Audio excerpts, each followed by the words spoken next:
What's up, everyone? All right, so today I'm going to show you how to make these super easy and like relatively healthy snacks. I just like randomly had this idea. I was thinking about those pretzel thins. I get them in a big bag from Costco, and I had this idea to do this with pretzel thins, and then I was like, you know what? I'm going to do it on rice cakes because that's even a little bit healthier. So anyways, we are going to make these super yummy, delicious snacks. And this is everything that you are going to need. Rice cakes, peanut butter, raisins, dark chocolate, or whatever kind of chocolate you like. I had this chocolate bar randomly in the pantry, and I also really like these dark chocolate chips from Trader Joe's. So first thing you're going to do is you're going to double boil your solid chocolate to melt it because you're going to drizzle it on top at the end. So I just broke apart this chocolate bar and threw it in my double boiler that I made. It's just a glass measuring cup, and I put it inside of a pot that was filled with water, and then I turn the water on the stove and like on low, and I just kind of let the chocolate melt. I stirred every once in a while. And then you can assemble these on whatever surface you want. I'm using a cookie sheet because I'm going to pop these in the fridge once I'm done assembling them and putting the chocolate on top. And the cookie sheet I can just like pop in the fridge. But you can do it on a plate or whatever depending on how many you want to do. I just did 6. I have been keeping these in the fridge. I made them a few days ago and they are keeping fine in the fridge. I feel like they would keep in the fridge for at least a week or 2. All right, so once you put peanut butter on all of them, you're just going to sprinkle raisins on top in an even layer. And the sprinkling of the raisins is a great task for little helpers if you have them around. And during this whole process, I have been melting the chocolate on the stove. So now it's really nice and melted, nice and creamy. So I'm just going to drizzle all of the chocolate on top. So I used 1 chocolate bar. I think it was a 3-ounce chocolate bar, and it was more than enough chocolate for 6 of these. I think easily could have done 8 with 1 chocolate bar, but I just used all the chocolate because I didn't have anything else to do or anything else to use the chocolate for. But yeah, I just drizzled the chocolate on top, and then once the chocolate was drizzled on, I just popped them in the fridge for a couple of hours until the chocolate was completely hard, and then I could throw them in a container and like stack them on top of each other. And they are in my fridge right now. I've eaten a few of them, and they are delicious. So like I said in the beginning, this was just an idea I randomly had. I've never made this before, and I'm really glad that I did it because it's super yummy. However, I will say after making it, I had even another idea, and what I'm going to try next time, which takes a little bit more effort because I'm going to use the food processor, but instead of using like doing a layer of peanut butter and then doing raisins on top of that, I'm going to like blend peanut butter and dates in the food processor with maybe a little bit of vanilla, and then I'm going to put a layer of that on top of the rice cakes, and then I might sprinkle like some peanuts or almonds on top of that and then put the chocolate on top. I think that's going to be like even better. I feel like it's going to be like Snickers bar-esque. But either way, these turned out really good, so definitely give these a try and let me know what you think. Okay, so I was just editing this video on my laptop, and I wanted to pop on and just share a few thoughts because I was thinking to myself, like, I love making healthy snacks, and it has been a huge part in me recovering from binge eating disorder. Just because like to have treats in the house that I like feel comfortable eating that are like to my standards, so to say, it's been a huge help. However, earlier today I ate one of these rice cakes, and I was thinking to myself, like, I only ate one. Like, I put a rice cake on a plate and I only ate 1 rice cake, and I was kind of thinking about how like when I used to like binge eat regularly and like really not have control over my eating, it would have been really difficult for me to just have 1 of these. Like, I would have made something like this and I would have wanted to like eat 1 or 2 right away once they were done, and then every time I go back and eat them, like, it would be really hard for me to resist eating them. So I was like, what is the difference between now and then? I know I like made a video about this recently, but I'm just still exploring this idea. Like, what is the difference between me now and then? And while like allowing myself more quote unquote junk food, like a previous version of myself would have allowed myself to eat this kind of food guilt free, just because of like the combination of like the fat and the salt and the sugar of like the salt from the rice cakes, and then the peanut butter, the fat, and then the sugar and the raisins.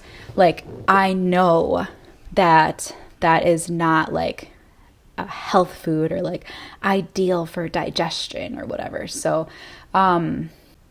and honestly, what the big difference is for me now, one of the big difference, because it's a lot of things, honestly, and I've been working towards this like amount of food freedom for years. I've been working towards this. But a big thing, putting space between my sense desire to eat and my actual decision to eat, like my actual choice of what I'm going to eat and how much I'm going to eat. And I feel like at one point in my life, I was like, when I was younger, like before I came to veganism, I was like, my life was being ruled by my senses, and I would want to eat this and I'd want to eat that, and it was whatever, any kind of processed food. Like literally I would go to like the grocery store and buy like a box of like Little Debbie cakes and take them into my room. This is like when I'm living with my parents, and just like eat the whole box in private. Like that was a time in my life when I was completely ruled by my senses. And then later in my life, after I came to veganism and I started exploring raw veganism, I started to step into this role of being the adult in the room. And I started telling myself like logically, it doesn't make any sense for you to eat any kind of junk food. Like, you should only be eating raw fruits and vegetables.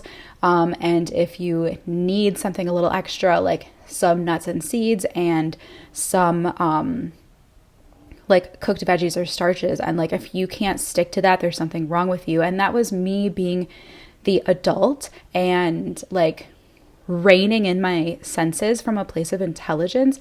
However, at that stage in my life, I was like holding the reins on my senses too tight. Like I was not giving myself any grace. And so it was like the extreme opposite. So I was like forcing myself to make perfect decisions in my health and diet, and it was too much for me.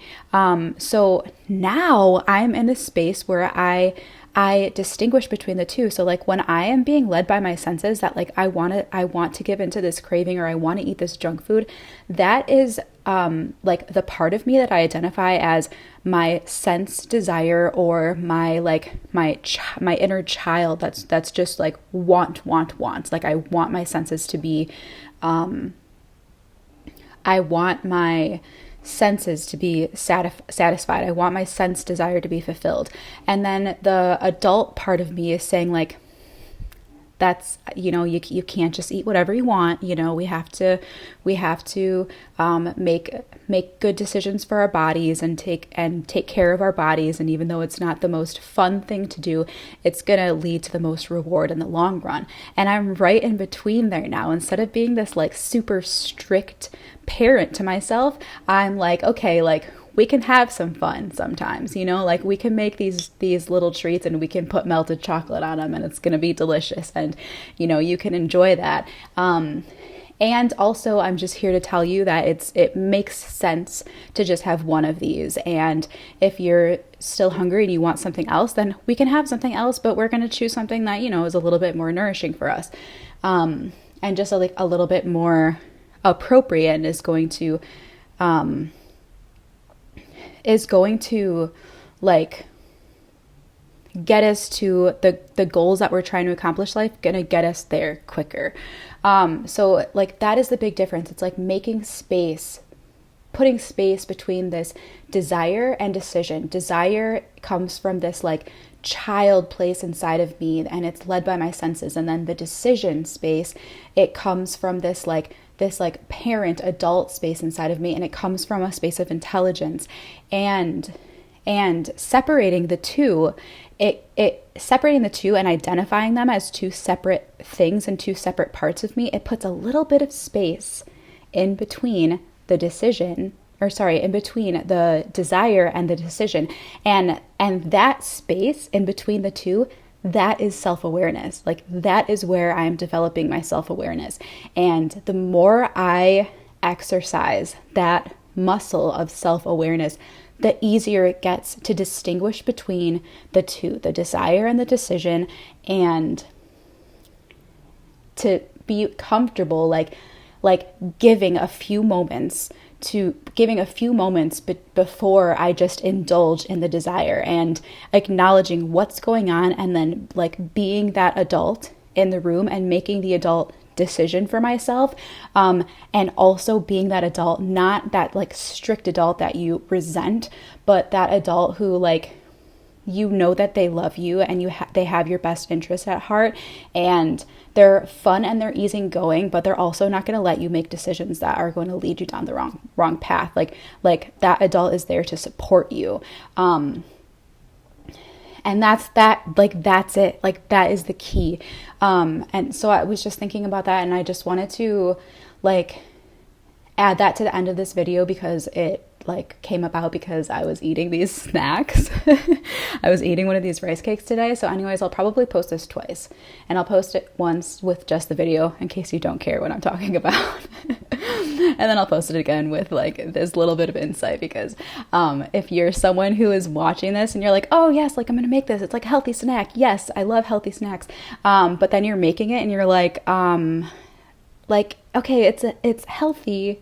It's like a healthier version of like a treat that's going to fulfill me, but I still want to eat all of these right now. Like, I still am having a hard time controlling my appetite, and I'm still feeling like I'm gonna, even though it's like a healthy food and it's maybe a better choice than eating like an actual candy bar that I would buy at like a gas station, I still am feeling like I don't have control around this. And like, that is my secret, man. I'm telling you, like, it's a secret. Like, cultivating that self-awareness, like, that is everything. And it applies to everything in your life, not just diet, like not just like to help you recover from disordered eating, but like literally everything in your life. It applies everywhere, and it's amazing. So anyways, I'm going to mention right now, again, for like the millionth time, I feel like it has not been a million times. I've made like 8 videos.